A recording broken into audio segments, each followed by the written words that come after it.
we don't have the ability to help another. Only oneself can help themselves in the way in which they see their life. We have a connection into higher levels that is watching out for us, let's say.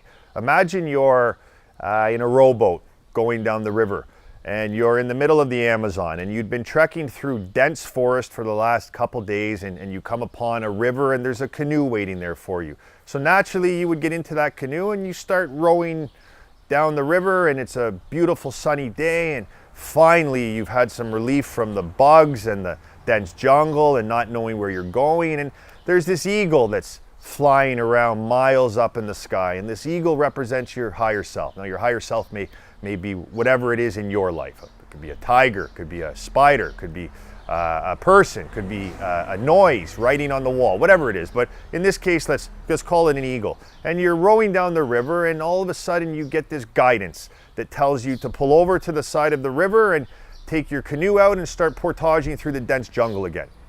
Most people, if they were observing this, would look at you like you're crazy, because that's just where you came from. But you follow this guidance in some intuitive way, and some way that you know to be the truth of what it is that you need to do, and you portage through this dense jungle.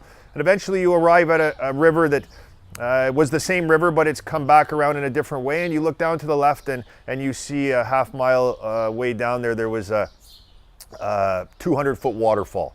And if you had stayed on that river that you were on, you would have went over that and plummeted to your death.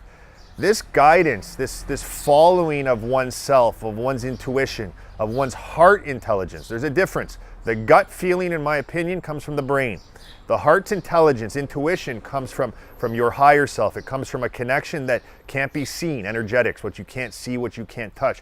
It's this way of living life where you know what needs to be done. You know the decisions that need to be made. So this being said, if I have this guidance and this intuition, and that is watching over me and knowing that my life's experiences, my illnesses, my sicknesses, the cancer that I had, the argument that I had with a loved one, that all of these experiences are necessary for me to hopefully arrive at some destination. Again, if there ever was a destination, it's not really accurate, but you understand what I'm saying.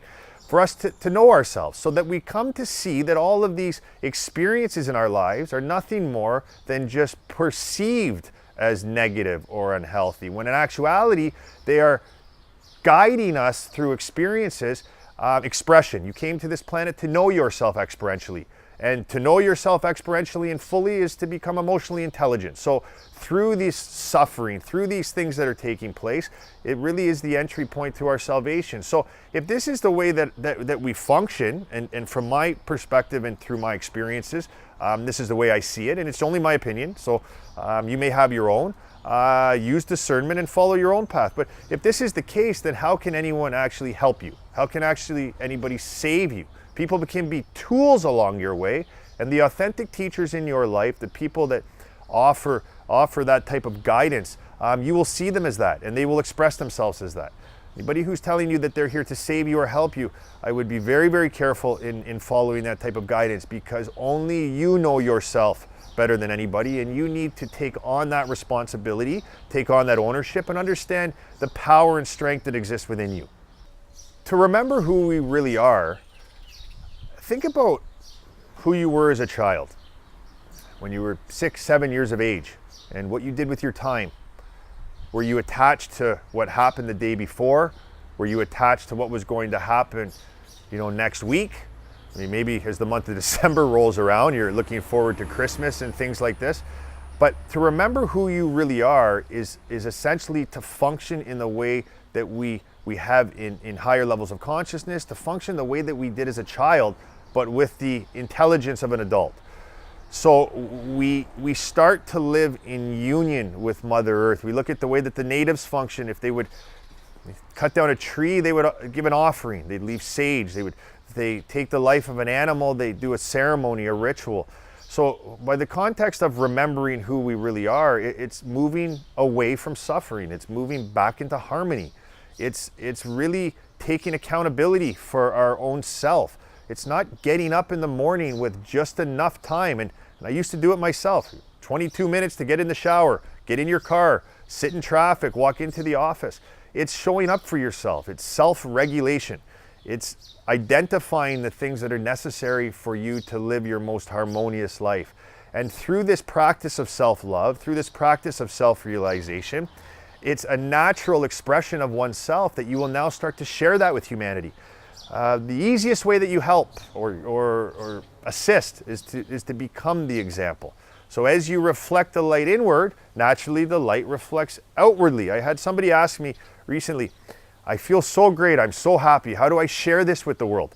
I said, well, naturally, if you are happy, are you not sharing happiness? And that's who we are. To remember who we are is to remember that we are joy, we are peace, to be accurate. Happiness is a fleeting emotion. It's the complementary opposite of sadness. So in actuality, by the context of happiness, I'm referring to joy, peace, balance, these things that are centered.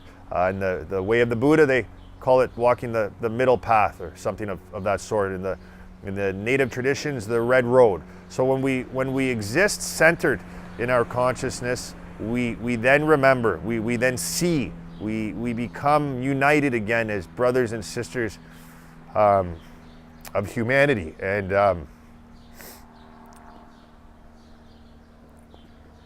I really think it's something that's possible for us to see in this lifetime. Why are you getting emotional? I see the suffering that exists. It's a difficult thing. I remember it in my own life. But then I also see the possibilities. So not so much emotions of sadness, but more of joy to see from my heart the possibility of where we're going and the actuality that it will happen. That it's not a pipe dream. It's not something that is out of reach for me in my own life to come from a life of living on the other side of the tracks. And so far on the other side of the tracks, I was in the ditch as a professional athlete, and drugs, booze, and all these different things, and which is nothing more than a story. But if I can reach a point where watching a snowflake fall brings tears to my eyes, or watching a child play with the amount of competition that I was entrenched in my life, then that gives me an immense amount of hope, and that warms my heart with joy, and it really inspires me. And I think that's where we live from. That's how we change this planet, is we become inspired through our own life and from our own experiences. Motivation also always needs an external force. It's not something that can be sustained. Inspiration is a seed once planted, flourishes like a beautiful flower.